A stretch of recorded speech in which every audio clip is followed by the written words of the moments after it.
morning, everyone. Welcome to WEHT Local Lifestyles. I'm Angie Humphrey. And again, your name is not in there, so you can go ahead and say it. I'm Tessa. Yes, Angie's granddaughter, and she calls Angie Nani. Nani. Now, what do you call George again? Papa. Papa. Nani and Papa. You always I'm Ron forget Rhodes. I He's got a lot of things to There are forget. so many different names for grand. You know, when I become a grandfather, I need to have a good name. So, I might go Papaw. Papaw, be good. That's That'd be very good. Kentucky-esque. That's good. Yes. That's very Kentucky-esque. Very yeah. Kentucky, yes, indeed. Well, we have a great show for you coming up today with Tessa sitting alongside us. Toastmasters builds leadership and public speaking skills, and we're going to learn more about an event they have coming up. And all these recent storms have brought out the scammers, Tri-State. Yeah. The Better Business Bureau says beware.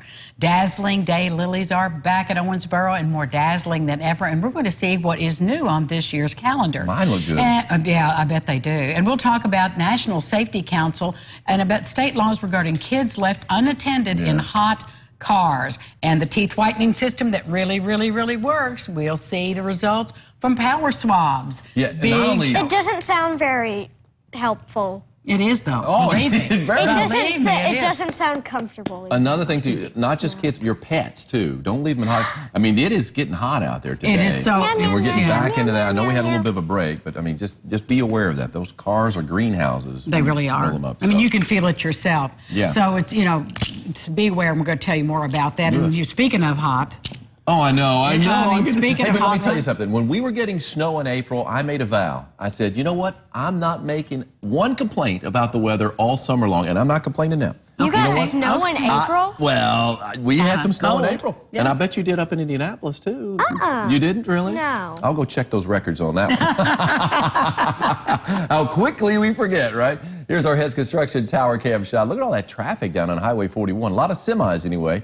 Rolling up and down, northbound, southbound. Good to see them moving northbound and southbound, so we don't have to worry about any traffic, looks like, heading toward the Twin Bridges. Right now, the temperature, 85 degrees. Hot. So, yeah, it's hotter than it had. Oh, yesterday, we did top out at 87, but, I mean, it's been the hottest day. This is going to end up being the hottest day we have this week. Well, tomorrow's going to be 91. Hottest day of the week up to this point.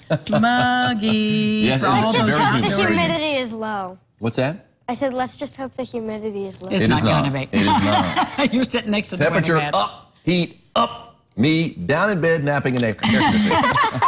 Well, let's get That's to the my Daily afternoon Dish, plan. friends. Want to? Roll it. There we go. Roll it, everybody. Well, flying to your summer destination will likely be more expensive this year. Well, the reason? Analysts blame rising fuel prices cutting into airline profits. It's unclear just how high the fares will rise, but experts say the airlines will find new ways to add a few bucks to the plane ticket. For instance, airlines could raise base fares and add fuel surcharges and sell less of those so-called cheap seats.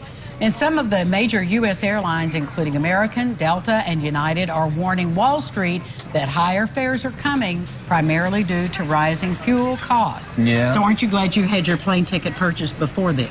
Yes. Yes, indeed. And I'm glad we that's had right. Southwest Yeah. and not those three. guys? No. Yeah. Is that what? Okay. Well, good for you. As far as the fuel prices are going to affect, we found that out a few years ago when those fuel prices really spiked up there. And so, yeah, it makes it tough on any kind of transportation, that's for Summer sure. vacation. Well, this is so interesting.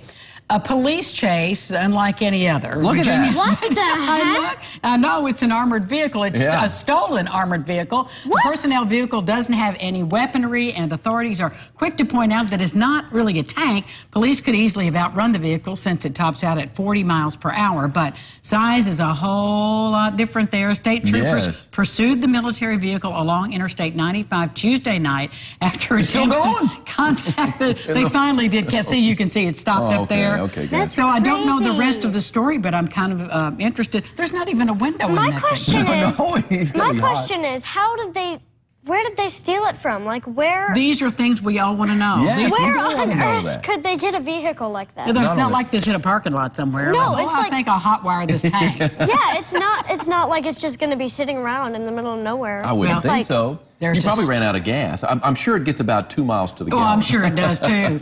Well, this is a memorable moment at Tuesday's San Diego Padres game. This is so interesting. They're playing the Atlanta Braves, and it happened in the 5th inning as Atlanta was at bat. The player popped a foul ball high and behind and landed right in a fan's cold beer. Oh, still drinking The MLB.com identified the woman as Gabby DeMarco. And watch her. She stands up, raises her cup as the crowd roars, and she, of course, chugs down the beer. And yes, there's indeed. the baseball right and there. the baseball is in it.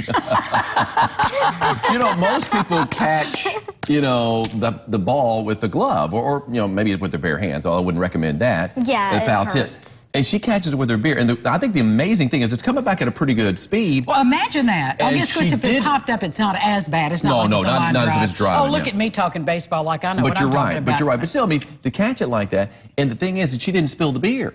And then Jake tells me that because it's $10 a beer, you're holding on to that beer. Get this baseball out of my beer. I want my $10 back. Well, we'll be back with a great show. Stick around. You wouldn't go